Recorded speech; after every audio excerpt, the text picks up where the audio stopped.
Frères et sœurs, madame, messieurs, mes chers amis internautes, bonjour et bienvenue sur cette vidéo. Ici votre bien-aimé pasteur Célestin Souga de l'église protestante évangélique Philadelphie. Je suis toujours dans la joie de partager la parole de Dieu avec vous, mes chers amis internautes. Tout d'abord, je vous souhaite bonne rentrée des classes et bonne reprise de travail en ce début de mois de septembre, mes chers amis internautes. Nous poursuivons notre série de messages sur la justice de Dieu, frères et sœurs. Et le titre de notre message de ce matin est « C'est dangereux de boire dans la coupe de Satan et de Dieu en même temps, mes chers amis internautes. » Frères et sœurs, je sers Satan et Satan me mandate de le servir aussi dans l'église. Je rentre dans l'église, qu'est-ce que je fais? Je détruis les enfants de Dieu en me faisant passer pour un serviteur de Dieu, alors que je suis vraiment dans l'église pour servir Satan. Je suis chrétien et j'ai encore des fétiches sur moi et je porte même des amulettes sur moi, comme les Éphésiens le faisaient, mes chers amis internautes.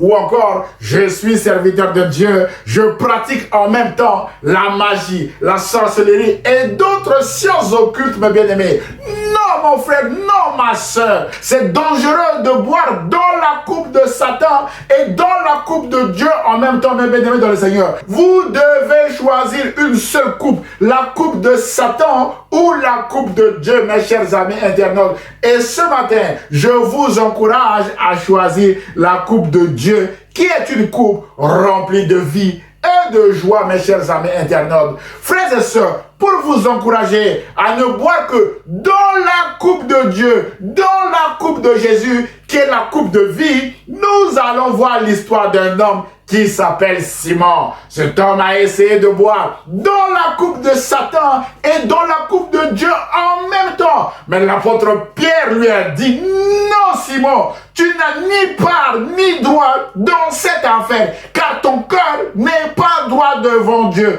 Waouh! Frères et sœurs, mes chers amis internautes, cette histoire commence en Actes chapitre 8 par l'arrivée de Philippe, le diacre, dans la ville de Samarie. Philippe, il prêcha l'évangile que Jésus-Christ est Seigneur, que Jésus-Christ est le Messie.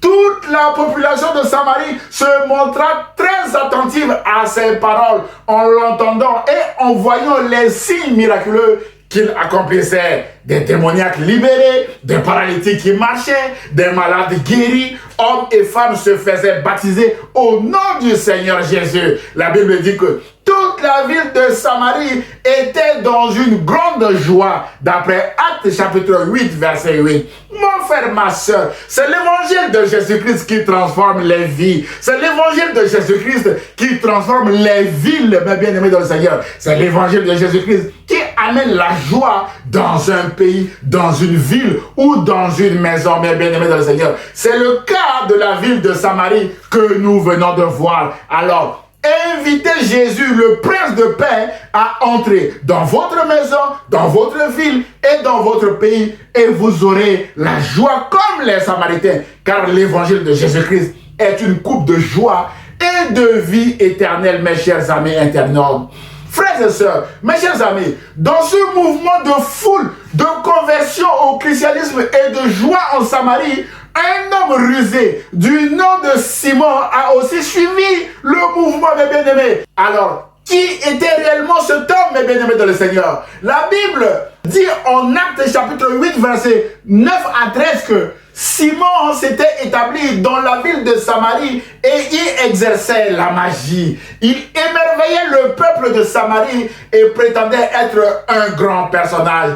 Toute la population, du plus petit jusqu'au plus grand, lui accordait donc une grande attention. Cet homme, disait-il, est la puissance même de Dieu, celle qu'on appelle la grande puissance. Autrement dit, Simon se faisait passer pour un homme puissant, pour un puissant magicien, mes bien-aimés dans le Seigneur. Et les Samaritains s'attachaient à lui. Au verset 11, il est écrit que s'ils s'attachaient à lui, c'était parce que depuis assez longtemps, il les étonnait par ses actes de magie. Au verset 12, il est écrit que, mais quand les Samaritains crurent Philippe, qui leur annonçait la bonne nouvelle du règne de Dieu et de Jésus-Christ, ils se firent baptiser, tant les hommes que les femmes. Simon lui-même crut et fut baptisé. Dès lors, Simon ne quittait plus Philippe, émerveillé par les signes miraculeux et les prodiges extraordinaires qui s'accomplissaient sous ses yeux. Mon frère, ma soeur, un mot sur la conversion de cet homme, mes bien-aimés dans le Seigneur. La conversion de Simon n'était pas sincère, ni son baptême, mes bien-aimés dans le Seigneur. C'était de la ruse. Simon était tout simplement à la recherche d'une puissance supplémentaire pour compléter sa puissance satanique, afin de continuer à s'attirer la gloire du peuple samaritain, parce qu'il était émerveillé par les signes miraculeux et les prodiges extraordinaires qui s'accomplissaient sous ses yeux. Autrement dit, Simon voulait continuer à boire dans la coupe de Satan et en même temps, mes bien-aimés, à boire dans la coupe de Dieu. Mais sa ruse ne va pas durer avec l'arrivée de Pierre et Jean dans cette ville de Samarie. Mes chers amis, quand Pierre et Jean arrivèrent en Samarie et imposèrent les mains aux nouveaux baptisés afin qu'ils reçoivent le Saint-Esprit, Simon aussi vint se présenter devant eux pour avoir le Saint-Esprit. Voici sa démarche, mes bien-aimés. La Bible déclare en Actes chapitre 8, versets 18 à 24 que Simon vit que l'Esprit Saint était donné aux croyants quand les apôtres leur imposaient les mains.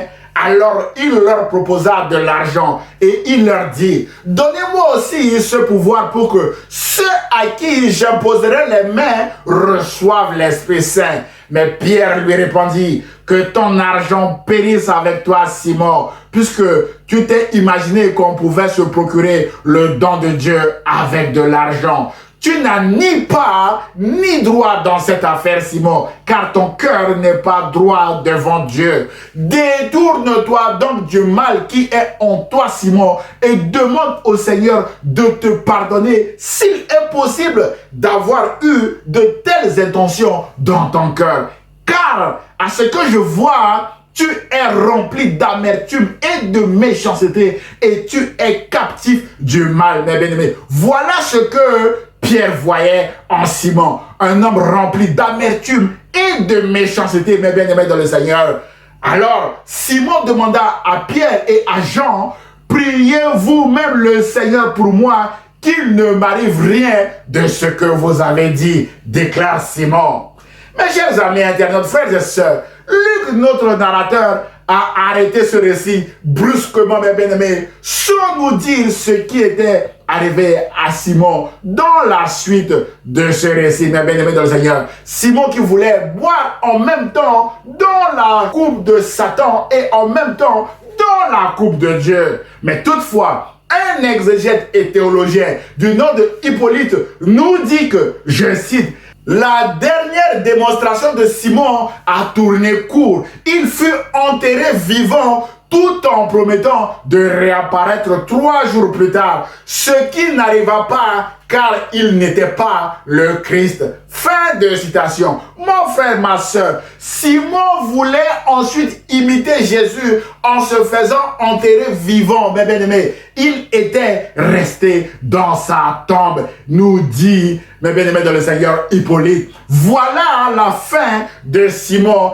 qui voulait boire à la table de Satan et à la table de Dieu. Mais bien aimé dans le Seigneur, l'histoire l'a rattrapé et Hippolyte nous a fait savoir ce qui lui était arrivé. Mes chers amis internautes, frères et sœurs, aujourd'hui encore, il y a des personnes qui veulent boire à la table de Satan en même temps à la table de Dieu aussi, mes bien-aimés. Autrement dit, ils sont simultanément serviteurs de Satan et serviteurs de Dieu, mes bien-aimés. Ils sont simultanément chrétiens et charlatans. Waouh, c'est pas possible, mes bien-aimés dans le Seigneur. Certains occupent même des fonctions très élevées dans l'église qui est le corps de Christ sans s'inquiéter, en servant en même temps Satan, mes bien-aimés dans le Seigneur, et Dieu. C'est pourquoi le message de Pierre à Simon en Actes chapitre 8 verset 21 à 22 que nous avons lu tout à l'heure reste encore d'actualité, mes bien-aimés dans le Seigneur. Vous n'avez ni part ni droit dans l'affaire de Dieu, car votre cœur n'est pas droit devant Dieu si vous agissez en ce moment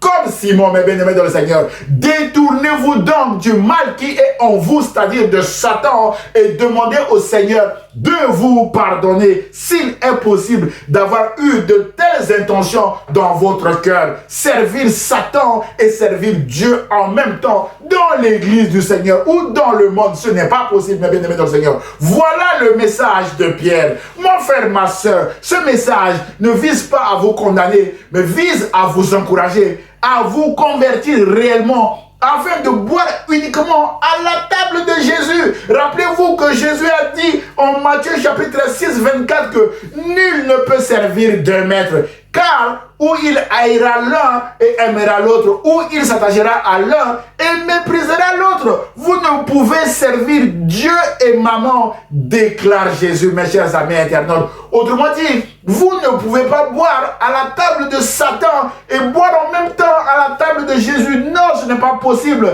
Et Jésus n'est pas dupe. L'apôtre Paul dit à Timothée que le Seigneur connaît ceux qui lui appartiennent. D'après 2 Timothée chapitre 2, verset 19. C'est pourquoi, mes bien-aimés, vous devez choisir une seule table, mes bien-aimés dans le Seigneur, la table du Seigneur, la table de Jésus, mes bien-aimés dans le Seigneur. Et je vous encourage à boire uniquement à la table de Jésus ce matin, mes chers amis internautes. En conclusion de notre message, mon frère, ma soeur, c'est dangereux de boire dans la coupe de Satan et en même temps dans la coupe de Dieu. Je sers Dieu et j'ai encore des fétiches sur moi. Non, je sers Dieu, mes bien-aimés, et je pratique en même temps la magie, la sorcellerie et d'autres sciences occultes comme Simon le magicien. Non, mes bien-aimés, Dieu est juste. Pour ceux qui persisteraient, insisteraient et signeraient en continuant de boire à la table de Satan, mes bien-aimés, et à la table de Dieu en même temps, c'est-à-dire en servant Satan et l'église du Seigneur en même temps, mes bien-aimés. Dans sa parabole de livret en Matthieu chapitre 13, Jésus est clair quant à leur fin en disant ceci: laissez l'un et l'autre pousser ensemble jusqu'à la moisson. Et au moment de la moisson, je dirais au moissonneur: arrachez d'abord la mauvaise herbe et liez-la en gerbe pour la brûler, mais amassez le blé dans mon grenier, mes bien-aimés dans le Seigneur. Et Jésus dit ceci: tout comme on arrache la mauvaise herbe et la jette au feu, on fera de même à la fin du monde. Le Fils de l'homme enverra ses anges, ils arracheront de son royaume tous les pièges et ceux qui commettent le mal, et ils les jetteront dans la fournaise de feu où il y aura des pleurs et des grincements de dents. Mon frère, ma soeur, si vous buvez en même temps à la table de Jésus et en même temps à la table de Satan, mes bien-aimés dans le Seigneur, votre place sera là où il y a les grincements de dents, le feu éternel, le feu ardent qui vous attend, mes bien-aimés dans le Seigneur. Alors, Jésus dit que les justes resplendiront comme le soleil dans le royaume de son Père, mes bien-aimés dans le Seigneur. Et Jésus termine cette parabole en disant, mes bien-aimés dans le Seigneur, que celui qui a des oreilles pour entendre, entende. J'ose espérer que vous avez aussi entendu ce message et vous allez tout mettre en œuvre pour ne boire qu'à la table de Jésus, mes bien-aimés dans le Seigneur, et dans la coupe de Jésus et de Jésus seul, mes bien-aimés. Que Dieu vous bénisse et bonne journée sous la grâce de Dieu. Au revoir, mes chers amis internautes.